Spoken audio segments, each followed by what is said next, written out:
খেদমত করা, পানি নিষ্কাশন করা, আরেকটা হচ্ছে ফল লাভ করা।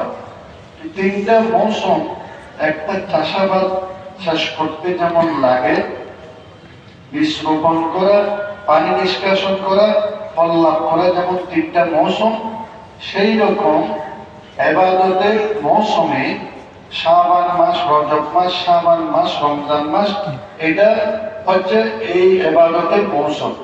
রজব হচ্ছে বীজ রোপণ করার মাস, শাবান হচ্ছে এটাকে পানি নিষ্কাশনের মধ্যে দিয়ে এটাকে সংরক্ষণ করার মাস, আর রমজান মাস হচ্ছে তার ফল লাভ করার মাস, ইবাদতের ফল লাভ করার মাস। সেই হিসেবে আমরা সবসময় আল্লাহর কাছে ফরিয়াদ করি, আল্লাহুম্মা বারিক লানা ফি রজব ওয়া শাবান ওয়া বাল্লিগনা রমাদান। এভাবে দোয়া করি, আল্লাহ রজব মাস আর শাবান মাস আমাদেরকে রহমতের বরকতে পরিপূর্ণ করে দাও এবং রমজানের শেষ পর্যন্ত আমাদেরকে পৌঁছায় দাও। তার মানে আমাদের হায়াতে রমজানের শেষ পর্যন্ত বারাকা দান করো, এটা আমরা আল্লাহর কাছে দোয়া করি সবসময়। নবী করিম সাল্লাল্লাহু আলাইহি ওয়াসাল্লাম দোয়া করেছেন, সাহাবীরা দোয়া করেছেন, সালফে সালেহিন দোয়া করেছেন। তাহলে এই রজব মাস অতিবাহিত হয়েছে, শাবান মাস প্রবেশ করেছে, এই শাবান মাসে আমাদের করণীয় কি? সেই করণীয়টা রমজান মাসে যে করণীয় করব, সেই করণীয়ের প্রশিক্ষণ নেওয়া হচ্ছে শাবান মাস। রমজান মাসে যে কাজগুলো করব সেই কাজের প্রশিক্ষণ নেওয়া শাবান মাস। তাহলে রমজান মাসে যে কাজগুলো, যে আমলগুলো করার পরে আমরা ফল লাভ করব, সেই ফল লাভ করার জন্য যে প্রশিক্ষণ ইবাদতের দিতে হবে, সেটা হচ্ছে শাবান মাসের প্রশিক্ষণ। সেটা কি? চারটা গুরুত্বপূর্ণ কাজ। একটা হচ্ছে বেশি বেশি ইবাদত ও আমল, দুই নম্বর হচ্ছে কোরআন তেলাওয়াত, তিন নম্বর হচ্ছে নফল সিয়াম, যেটা, চার নম্বর হচ্ছে সাদাকা, দান খয়রাত। এগুলো প্রশিক্ষণ নেওয়া শাবান মাসে, আর রমজান মাসে এটা পরিপূর্ণভাবে আমলে পরিণত করা। অনেকে তো যাকাতের হিসেব শাবান মাস থেকে আরম্ভ করে দিতে, যেহেতু একটা প্রশিক্ষণের মাস। অনেকে এটাকে আগে ভাগে করে ফেলে, যেহেতু রমজানে কি করবে, ইবাদতের মশগুল থাকবে। এই জন্য শাবান মাসে হিসাব নিকেশ করে যাকাতের কার্যক্রম শেষ করতে। এই চারটা গুরুত্বপূর্ণ আমল আমরা শাবান মাসে রয়েছে, তেলাওয়াত করা, নফল সাদাকা, নফল সিয়াম এবং বেশি বেশি আমল ইবাদত করার মধ্যে দিয়ে শাবান মাসটা অতিবাহিত হবে। আমার আজকের বিষয় থাকবে যে আমরা রজবে আমরা মেরাজের যে আলোচনা করেছি, নবী করিম সাল্লাল্লাহু আলাইহি ওয়াসাল্লামের যে মেরাজ সংগঠিত হয়েছিল, সেটা আমরা শুনেছি, বয়ান করেছি খুতবার আলোচনায়। মেরাজের কিছু শিক্ষা আছে, সেই শিক্ষাটা আজকের খুতবায় আমরা আলোচনা করব। কারণ মহানবী সাল্লাল্লাহু আলাইহি ওয়াসাল্লাম মেরাজ থেকে এসে যেই শিক্ষাগুলো আমাদের জন্য রেখে গেছেন, সেই শিক্ষাগুলো আমরা বাস্তবায়ন করার জন্য আমাদেরকে চেষ্টা করতে হবে।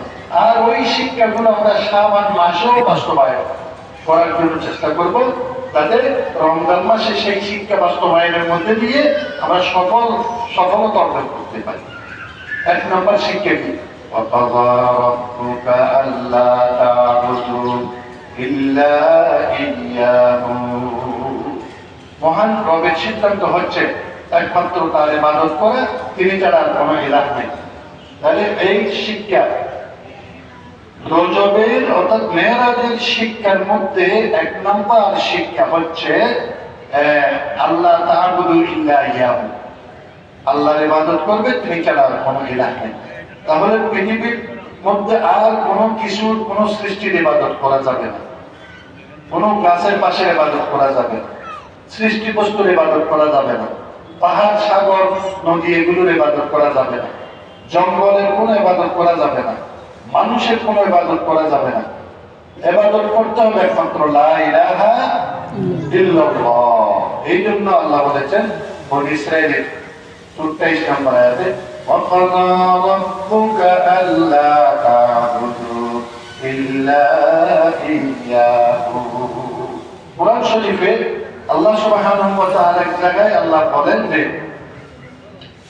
وما خلقت الجن والإنس إلا ليعبدون জিন এবং মানুষকে শুধুমাত্র আমার ইবাদতের জন্য আমি সৃষ্টি করেছি। তাহলে এই ইবাদত করে যে পৃথিবীতে জিন এবং মানুষ তাদেরকে ফরজ করেছেন। গাছ পাশও জিকির করে আল্লাহ, গরু ছাগল পশু পাখি আল্লাহ জিকির করে, পৃথিবীর বিভিন্ন সৃষ্টি বস্তু আল্লাহ জিকির করে, কিন্তু তাদেরকে আল্লাহ তাআলা ইবাদতের জন্য তাদেরকে সৃষ্টি করে নাই। সৃষ্টি করেছেন ইবাদতের জন্য মানুষকে, সৃষ্টি করেছেন জিন জাতিকে। এই জিন জাতি আর মানব জাতি আল্লাহর ইবাদত করবে। এই জন্য হে জিন ও মানুষ, তোমরা কোন কোন আল্লাহর অবদানকে অস্বীকার করবে? فبأي آلاء ربكما تكذبان এই জিন ও মানুষ, তোমরা কোন কোন আল্লাহর নিয়ামতকে অস্বীকার করবে? তাহলে এই নিয়ামতের অস্বীকারী যারা মানব জাতি এবং জিন জাতি, তাদেরকে সতর্ক করা, ইবাদত তাদেরকে করতে হবে, আল্লাহর ইবাদত।